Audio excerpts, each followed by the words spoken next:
AHY, kemenangan AHY 2024, kita sama-sama berjuang. Dan AHY harus menjadi presiden di tahun 2024. AHY, AHY, AHY. Dalam realitas politik kita harus tentu membangun kebersamaan dengan partai-partai politik lain. Saya mohon doa restu dan mohon dukungan dari semua untuk kita mendapatkan peluang sejarah itu untuk menjadi bagian dalam kontestasi pemilihan presiden di tahun 2024. Ini ketua umum apa ini? Ketika ditanya apakah saya sudah membicarakan apa tanggapan beliau misalnya pencalonan Bung Anies, kan ini saya pikir ini lebih dari cukup.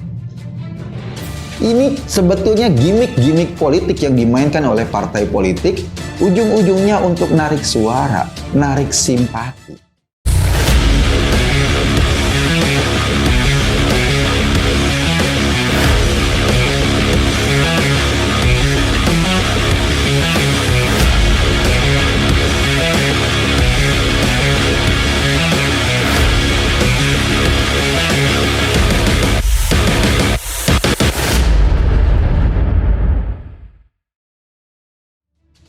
Anies Baswedan memang telah dicalonkan sebagai Presiden 2024 oleh Partai Nasdem.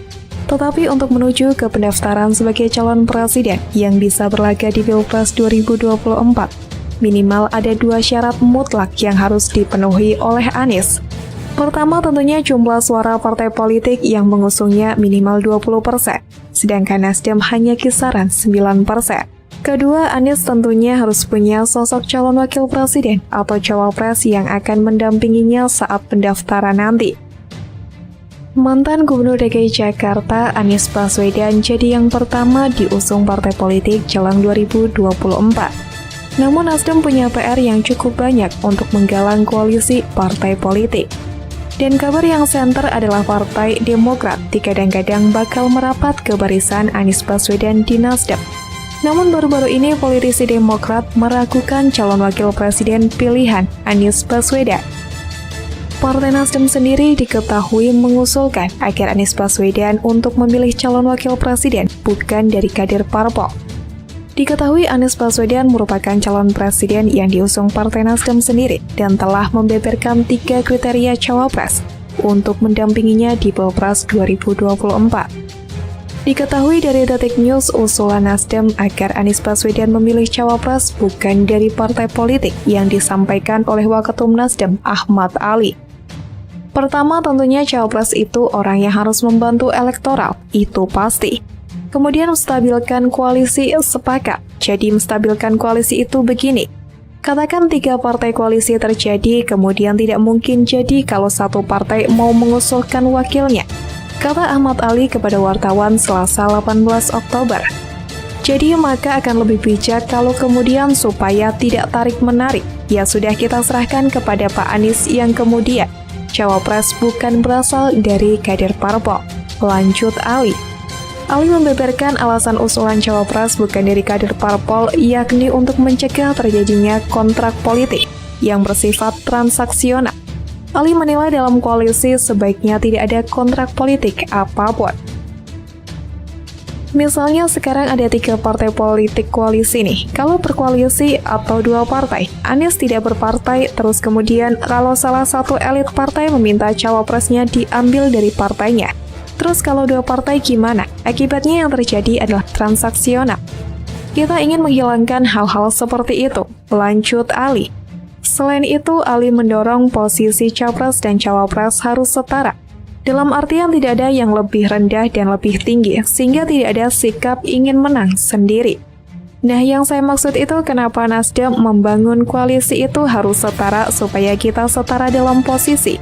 Setara berdiri ya kan, tidak ada yang lebih atas, tidak ada yang lebih rendah, tidak ada yang mau menang sendiri, ujar Ali.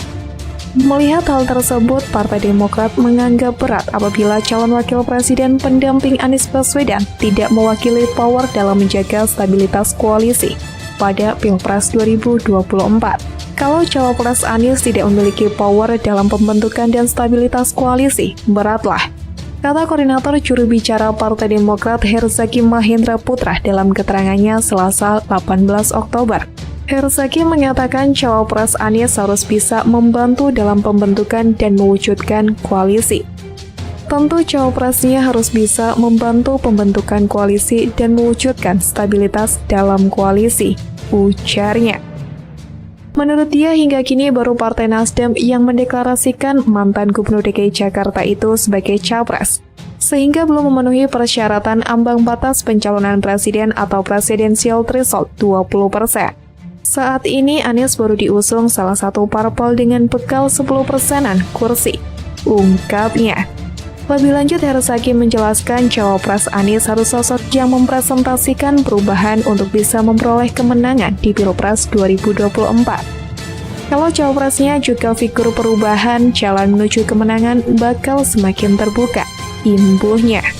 Bakal calon presiden yang dideklarasikan oleh Partai Nasional Demokrasi Anies Baswedan mengungkapkan 3 kriteria calon wakil presiden yang akan mendampinginya pada pemilihan presiden 2024 mendatang.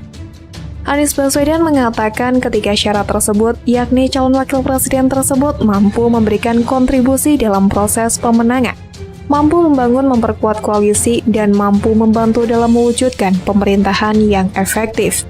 Hal tersebut diungkapkan oleh Anies Baswedan usai menghadiri acara Nasdem Memanggil yang digelar pada Senin 17 Oktober di lantai 4 Nasdem Tower, Jalan RP Suroso, Jakarta Pusat, DKI Jakarta.